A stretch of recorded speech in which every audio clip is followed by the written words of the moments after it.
Hello बच्चों, कैसे हैं आप सब। उम्मीद करता हूँ आप सब बहुत अच्छे होंगे और आपके बोर्ड एग्जाम की जो प्रिपरेशन है बहुत अच्छे ढंग से हो रही होगी। यहाँ पर एक क्या है, प्रकाश स्रोत एस है, एक प्रकाश स्रोत यस है जो दो स्लिट, एक स्लिट है यस1 यहाँ पर और दूसरा स्लिट है यस2। यस1 और यस2 से होकर गुजरती है और उसका जो व्यतिकरण प्रतिरूप होता है वह एक पर्दा यक्स वाई है। उसके बिंदु P पर, किस बिंदु पर, बिंदु P पर क्या होता है, व्यतिकरण प्रतिरूप प्राप्त होता है। इतनी बातें समझ में आई। अब आप जानते हैं दो स्लिटों के जो बीच की दूरी होती है वह स्मॉल डी होती है, अर्थात जो S1 S2 है वह स्मॉल डी के बराबर है। अगर इसका हम मध्य बिंदु से प्रकाश स्रोत को आपतित करें तो वह पर्दे के बिंदु O पर आपतित होता है। इतनी बातें समझ में आई। तो O इसका केंद्रीय बिंदु है।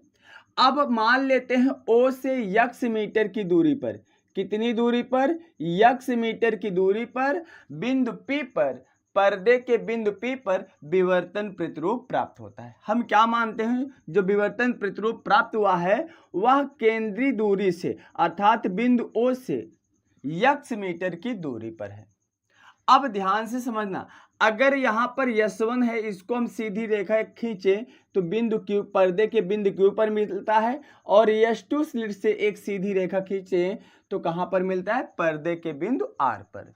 तो देखिए समांतर होगा, तो QR क्या है, समांतर है किसके, यस1 यस2 के। तो अगर स्मॉल डी है तो भी पूरा स्मॉल डी हो जाएगा।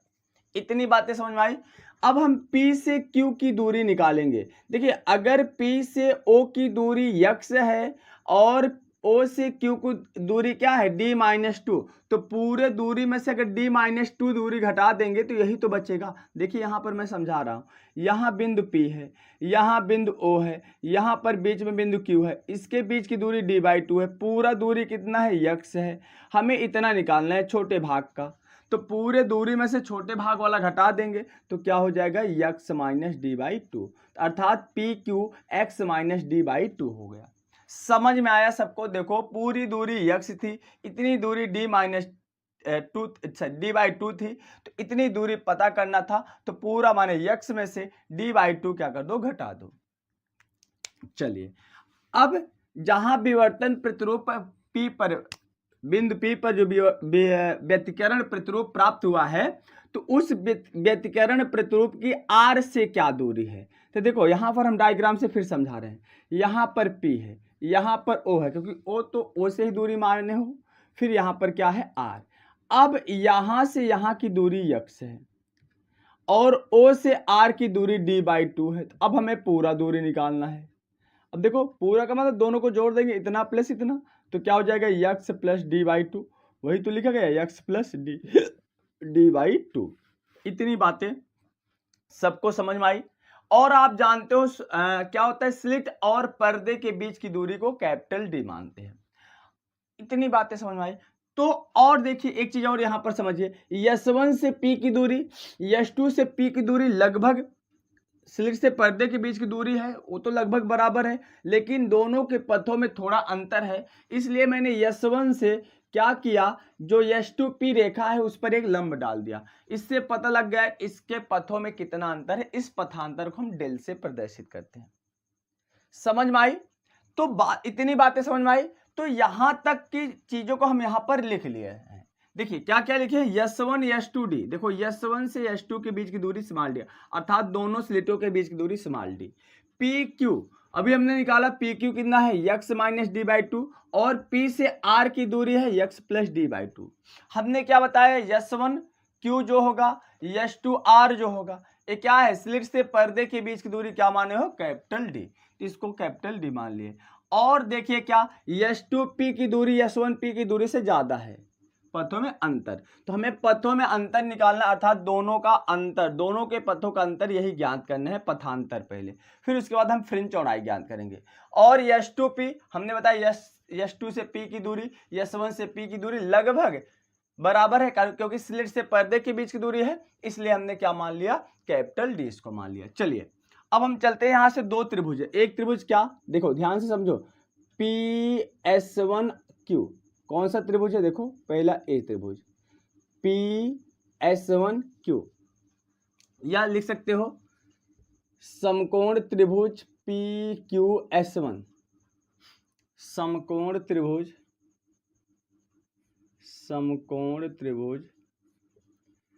PQS1 में।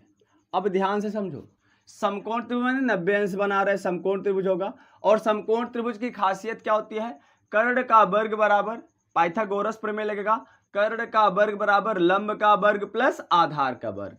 तो कर्ण क्या है S1P, तो S1P का होल स्क्वायर इक्वल टू लंब क्या है PQ का वर्ग प्लस आधार क्या है S1Q का वर्ग।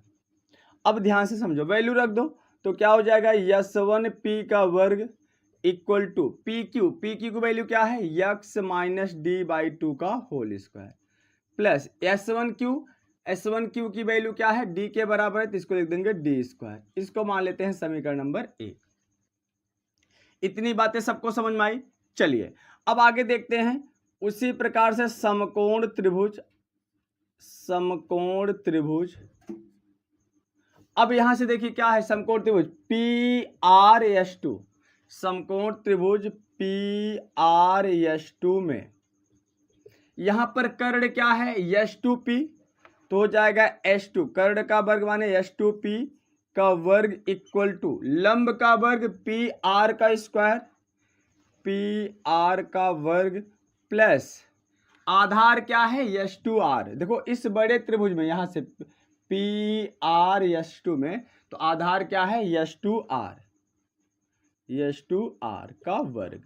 अब वैल्यू उठा के रखो, S2P का वर्ग इक्वल टू PR की वैल्यू देखो क्या है यहाँ पर x प्लस d/2, क्योंकि निकाला हूं यहाँ पर मैं x प्लस d/2 का वर्ग प्लस S2R किसके बराबर है d का वर्ग, इक्वेशन नंबर 2।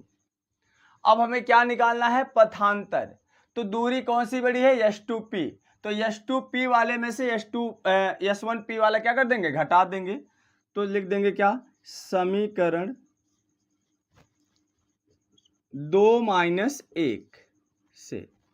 अब बायां पक्ष से दायां पक्ष से घटेगा, तो क्या हो जाएगा पहले समीकरण 2 वाला क्या है S2P का वर्ग माइनस S1P का वर्ग, बायां पक्ष हो गया। अब दायां पक्ष लिखो, पहले समीकरण 2 वाला लिखो, तो क्या हो जाएगा x प्लस d/2 का वर्ग प्लस d²। जब इसको घटाएंगे चिन्ह बदल जाएगा, तो हो जाएगा माइनस, बाहर रखो इसको, x माइनस d/2 का होल स्क्वायर माइनस d² क्या हो गया कैंसिल। अब आगे समझते हैं। अब देखो ये फार्मूला हो गया, क्या फार्मूला हुआ a² माइनस b², क्या होता है एक कोष्टक में a plus B S2P plus S1P, एक कोष्टक में हो जाएगा S2P माइनस S1P बराबर। अब इसको फार्मूला में तोड़ दो, a प्लस बी का होल स्क्वायर है तो हो जाएगा a² x² plus b² d²/4 plus 2ab 2x into d/2, 2 से 2 कैंसिल हो जाएगा xd। फिर देखो बाहर माइनस है, सभी का चिन्ह बदल जाएगा, x² तो प्लस है क्या हो जाएगा माइनस, क्योंकि बाहर माइनस है। देखो फिर क्या होता है a² प्लस b², तो प्लस गुणे माइनस, फिर क्या हो जाएगा माइनस d²/4 माइनस 2ab होगा, और फिर बाहर भी माइनस है तो माइनस गुणे माइनस क्या हो जाएगा प्लस हो जाएगा, और 2ab 2x इंटू d/2, 2 से 2 कैंसिल हो जाएगा xd। अब a minus a plus cancel, a plus a minus क्या हो जाएगा कैंसिल। अब देखो S2P S1P एक इसके बराबर है d के बराबर है, दोनों प्लस है जोड़ दो, तो d प्लस d क्या हो जाएगा 2 कैपिटल D, और एक क्या है पथांतर। देखो S2P माइनस S1P को क्या बोलेंगे पथांतर बोलेंगे, इंटू पथांतर को डेल से प्रदर्शित करते हैं इक्वल टू xd कितना हो जाएगा 2 इंटू x इंटू डी, 2 से 2 क्या हो जाएगा कैंसिल, तो डेल बराबर हो जाएगा xd अपान कैपिटल D। इसको मानो समीकरण नंबर 3। ठीक, अब क्या है, अब हमें पथांतर का फार्मूला पता है, तो दीप्त फ्रिंज के लिए फ्रिंज यहां से दूरी हम निकालेंगे, दीप्त फ्रिंज के लिए पथांतर डेल इक्वल टू होता है n लैम्डा। तो इसको मान लो समीकरण नंबर 4। अब देखिए समीकरण 3 और 4 से, समीकरण 3 और 4 से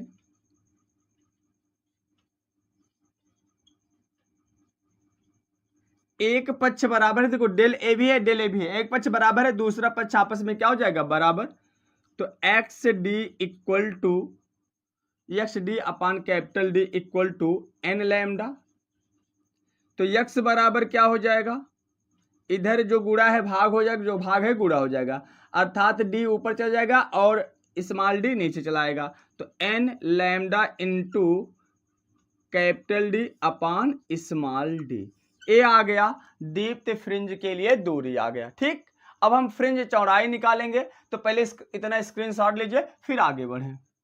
अब यहां निकालेंगे फ्रिंज चौड़ाई।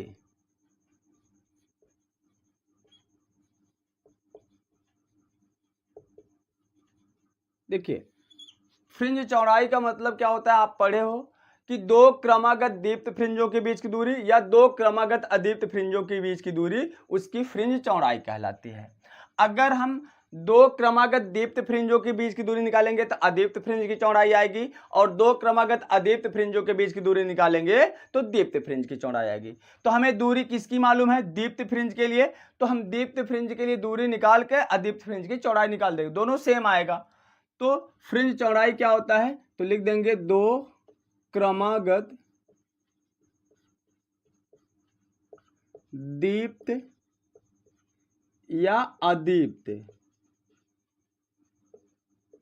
फ्रिंजों के बीच की दूरी, बीच की दूरी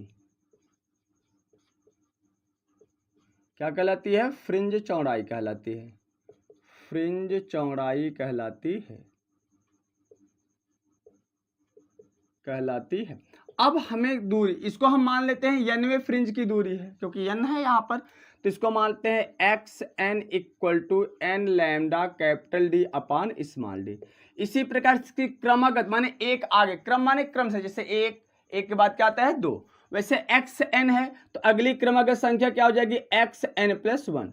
कहने का मतलब जहां n है वहां पर n प्लस वन रख दो, तो क्या हो जाएगा n plus one into lambda capital D upon small D. जो nवें, देखिए nवें फ्रिंज की दूरी आई, दीप्त फ्रिंज की दूरी, तो जहां पर n है वहां पर क्या रख देंगे n प्लस वन, अगली क्रमागत संख्या आ जाएगी। तो अब फ्रिंज चौड़ाई बीटा बराबर होता है, फ्रिंज चौड़ाई बीटा बराबर हो जाएगा, क्योंकि क्रमागत दीप्त फ्रिंजों के बीच की दूरी का मतलब बड़ी दूरी में से छोटी दूरी घटा दो, x n plus one minus x n, value रख दो, तो बीटा इक्वल टू, चाहे बीटा लिखो या डब्ल्यू कहीं लिखा होता है, कहीं कहीं डब्ल्यू भी लिखा होता है, बीटा या डब्ल्यू, तो बीटा बराबर हो जाएगा, देखो एक्स एन प्लस वन की वैल्यू क्या है n plus one into lambda capital D upon small d minus n lambda capital D upon small d. अब बीटा बराबर हो जाएगा क्या, देखो lambda d upon small d common है, तो lambda capital D upon small d ये common हो जाएगा, बचेगा क्या यहाँ पर n प्लस वन बचेगा और माइनस क्या बचेगा n से n कैंसिल हो जाएगा, एक हो जाएगा, एक से गुणा करेंगे यही आ जाएगा, तो बीटा बराबर lambda capital D upon small D. यही दीप्त फ्रिंज के लिए फ्रिंज चौड़ाई हो गई।